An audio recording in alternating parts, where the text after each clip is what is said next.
এই দেখো বন্ধুরা, আজকে গলুর গরমে যা কষ্ট হচ্ছে।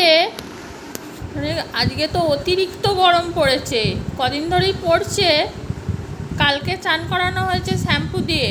আজকে গলু ওর দাদু এসছে, খালি দাদুকে ডাকাডাকি করছে নিয়ে যাওয়ার জন্য, যে দাদু আমাকে চান করিয়ে দাও। এই দেখো, এমনি শুধু নর্মাল জল দিয়ে চান করিয়ে দেওয়া হয়েছে। দেখেছো কেরম ওর মনে হয়, ওর মানে আর একটু হলে মনে হয় স্ট্রোক হয়ে যেত, এমন করছে ও। তারপরে ওকে ভালো করে চান করিয়ে দিল জল দিয়ে ঠান্ডা। এইবার এখন এখানে একটু টাওয়ালের ওপর শুয়ে আছে, মুছে টুচে দেওয়া হয়েছে। খুব কষ্ট পাচ্ছে বেচারা এই গরমে, খুব কষ্ট পাচ্ছে বন্ধুরা, যা গরম পড়েছে। গলু, এ গলু।